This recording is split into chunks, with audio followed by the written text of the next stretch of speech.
Yeah, so see, I've seen exit options it's been quite diverse, but mostly I've seen exits pre-manager level, right? Having said that, there's no right time to exit, right? I think entry is always better earlier than later, but I don't think there's a right time to exit. It's when you feel like you're starting to plateau, you're starting to flatten out, or maybe the lifestyle is getting to you, or the work life is getting to you, or you're really passionate about something, right? I think the work life and the compensation and things like that are more like, you know, more like downside avoidance. Um, but I think if there's something that you're really driven by, that the firm is not being able to offer you, I think that's the right point to consider exiting.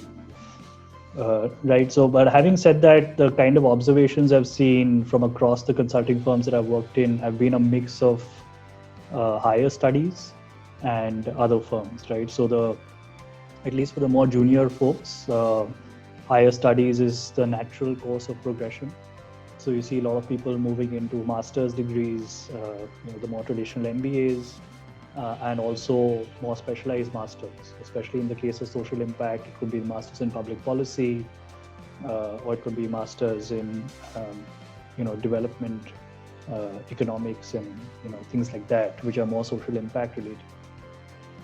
So you see a lot of folks, at least from Dalberg, because it's such a young firm, you have a lot of people leaving every 2-3 years to the topmost master schools across the world. In terms of entering other workplaces, it's again a mix. It's people who move to other consulting firms, especially from some of my previous firms. I've seen people move to other consulting firms where they believe they might get a better compensation or a better career trajectory and so on, or a better brand. Right, or otherwise they moved into allied areas like investing or the corporate world. Right, so someone who's been in social impact consulting has moved to social impact investing, for example, right? Or they have moved to a social enterprise that might be for profit, but actually doing a lot of good social impact work. Or they might move to a foundation, like a Gates Foundation, or they might move to an Omidyar network or a Dell Foundation. So places like that. People who are really social impact focused, especially in the case of social impact consulting, but who offer a different track to delivering that impact. Right. So there's a term in social impact that we use quite often.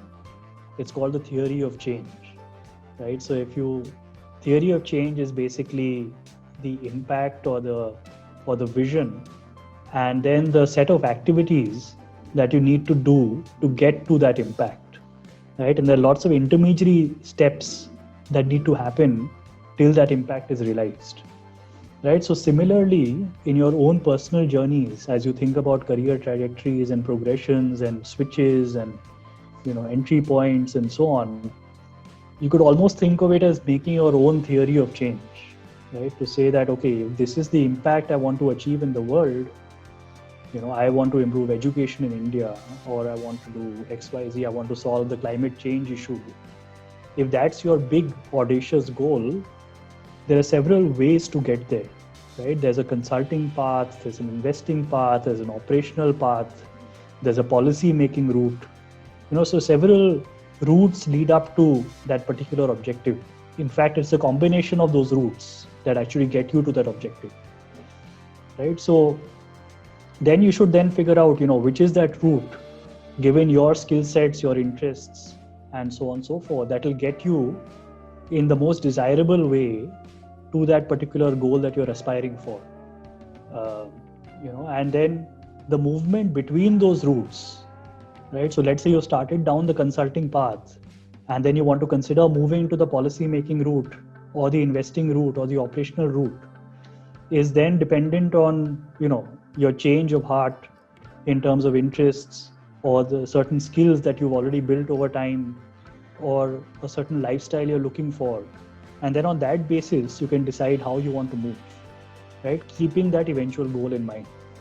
So I would encourage everyone to think of it as, developing first your own theory of change, seeing what you've already built and developed so far, and what you have gained and acquired, and then finally, what is that path that will get you most optimally and desirably to that final goal, and then determining, whether you need to switch, and if yes, then where and when and how.